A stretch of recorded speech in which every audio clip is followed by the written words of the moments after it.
रात के तकरीबन 1:30 बज रहे थे और एक सुनसान सड़क, उस सड़क पर एक गाड़ी दस्तक देती है जो कि हुंडई की वरना थी।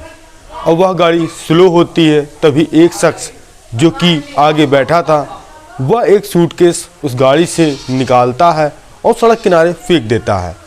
और अब गाड़ी वह आगे बढ़ती है, फिर उसके बाद वह फिर पीछे की ओर आती है, तभी एक शख्स उतरता है उस गाड़ी से और एक बोतल निकालता है जिसके अंदर डीजल था और फिर वही सूटकेस के ऊपर डालता है और अपनी जेब से लाइटर निकालता है और लाइटर उसी बैग में लगा देता है और उसके बाद वह गाड़ी में बैठ जाता है और उस सूटकेस जलने लगता है।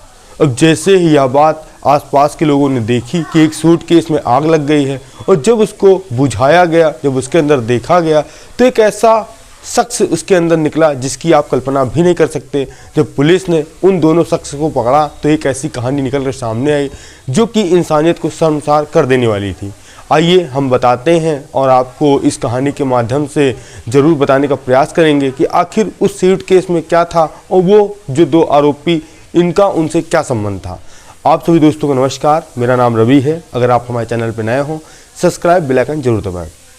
यह सच्ची घटना चालू होती है दिल्ली के पास एक इलाका है गाज़ीपुर और उसी के पास एक हाईवे है और वो तारीख थी 26 जनवरी 2025 और सुबह के तकरीबन 4:10 का वक्त था।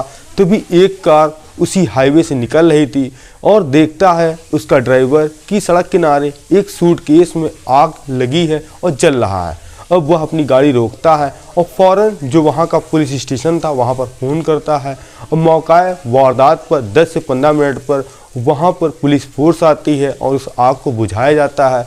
और जैसे ही उस बैग को खोला जाता है तो उसमें एक महिला की लाश जो कि बिल्कुल जल चुकी थी, अब उसको पहचान पाना बहुत ही मुश्किल था। अब पुलिस उस पूरे बैग को पोस्टमार्टम के लिए भिजवाती है और उसकी शिनाख्त के लिए तमाम टीमें गठित होती हैं, यहाँ तक कि फॉरेंसिक टीम भी आती है, डॉग स्क्वाड भी आती है। अब पुलिस सबसे बड़ी चुनौती पुलिस सामने यह थी कि आखिर यह महिला कौन है और इसका कत्ल किसने किया है। अब पुलिस की कुछ टीमें थी जो आसपास लगे सीसीटीवी फुटेज खंगालती हैं कि ऐसा उनको कोई सबूत मिल जाए जिससे पता चले कि यह महिला को कौन यहाँ लेकर आया। अब पुलिस वाले आसपास के सीसीटीवी फुटेज चेक कर रहे थे, तभी उनको एक कैमरे में दिखता है कि 1:41 पर एक हुंडई सिटी की कार जो कि वहाँ पर उस रास्ते से निकलती है और एक युवक उतरता है और उस कार से एक सूटकेस बैग नीचे रखता है और उसके बाद गाड़ी फिर पीछे आती है और फिर वह उसी को आग लगा देता है। अब पुलिस वालों को उस गाड़ी का नंबर से उसके आरटीओ के माध्यम से पता करने की कोशिश की जाती है कि यह गाड़ी किसके नाम है।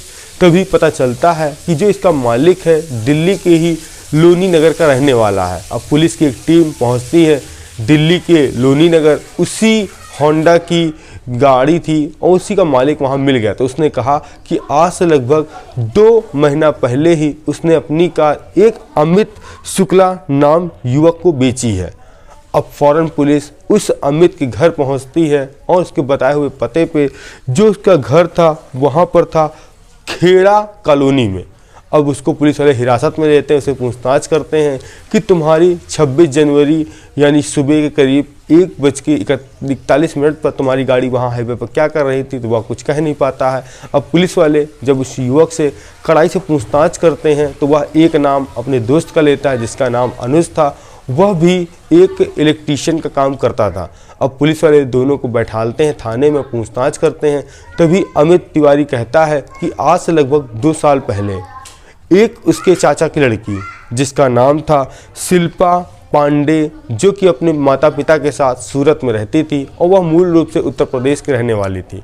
अब कभी जो वो था युवक था अमित तिवारी, वह कैब ड्राइवर का काम करता था और कभी कदार ड्राइवरी के उद्देश्य थे वह अनेक देशों में जाता था, यानी अपने इलाके छोड़ कर दूसरे इलाके जाता था। तभी वह एक दिन गुजरात पहुंचता है, गुजरात में सूरत पहुंचता है और तभी अपनी चाचा की लड़की को फ़ोन करता है कि मैं यहाँ पर आया हूँ और तुम्हारा घर कहाँ है, अगर तुम बता दो तो एक रात मैं तुम्हारे वहाँ रुक सकता हूँ। अब यह जब अमित तिवारी पहुंचता है जो कि शिल्पा पांडे के घर में, तो वहाँ उसका सेवा सत्कार होता है। इसके बाद दोनों को वहीं से प्यार हो जाता है और असल में ये लोग रिलेटिव थे, तो इसीलिए आना जाना भी अब अमित तिवारी का जो थी शिल्पा पांडे के घर आना जाना चालू हो गया। तभी 1 साल पहले ही शिल्पा पांडे जो कि अपने घर से भागकर आ गई थी अपने चाचा के लड़के के पास यानी अमित तिवारी के पास, और यही दिल्ली में दोनों लोग लिव इन रिलेशनशिप में रह रहे थे। तभी 25 जनवरी की शाम को अमित अपने दोस्तों के साथ पार्टी करता है और वह अत्यधिक शराब पीकर घर पर आता है, और जो उसकी यानी प्रेमिका यानी शिल्पा पांडे थी वह कहती है कि तुम मुझसे शादी कब करोगे। तभी अमित पांडे कहता है कि मैं अभी शादी नहीं कर सकता, अगर मैं शादी करूंगा तो हमारे घर वाले और तुम्हारे घर वाले विरोध जताएंगे और समाज में बदनामी होगी, तो इसीलिए शादी करेंगे, थोड़ा टाइम चाहिए मुझे। अब दोनों का इसमें काफ़ी ज़्यादा विवाद होता है और इसी दौरान जो कि अमित तिवारी था वह अत्यधिक शराब पिए था, वह अपने गुस्से को काबू नहीं कर पाता है और जो उसकी प्रेमिका थी शिल्पा पांडे उसका वह गला दबा देता है। गला दबाता है तब तक जब तक उसकी मौत नहीं हो जाती है। फिर वह सोचता है कि अब इस डेड बॉडी को क्या किया जाए। तभी उसका दोस्त जो कि अनुज था, जो कि इलेक्ट्रीशियन था, उसको बुलाता है और कहता है कि मेरे से एक बहुत बड़ी गलती हो गई है, मैंने अपनी प्रेमिका यानी चचेरी बहन का कत्ल कर दिया, अब उसकी लाश को यहाँ से कैसे ठिकाने लगाया जाए। तभी एक सूटकेस बैग मंगाया जाता है, उसकी लाश को भरा जाता है। अब अमित और अनुज प्लान यह था कि यह उत्तर प्रदेश के कोई प्रयागराज के पास किसी नदी में इस डेड बॉडी को डंप कर देंगे और जिसके बाद किसी को कोई चीज़ नहीं पता चलेगी। अगर शिल्पा के घर वाले भी उसे पूछेंगे तो वह बताएंगे कि उससे दोनों की लड़ाई हुई, वह घर छोड़कर किसी के साथ चली गई या भाग गई है।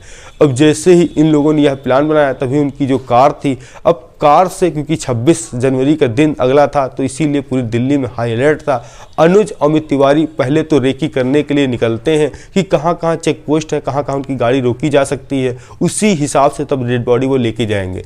बताते हैं मीडिया रिपोर्ट्स के दिल्ली में 2 जगह उनकी गाड़ी रोकी गई और उनकी तलाशी ली गई, तो इसीलिए वो डर की वजह से वो दोबारा घर आए। उन्होंने सोचा कि दिल्ली से बाहर ले जाना लाश को खतरे से खाली नहीं है, क्यों ना यहीं पर एक सुनसान सड़क पर इस डेड बॉडी को डाल दिया जाए।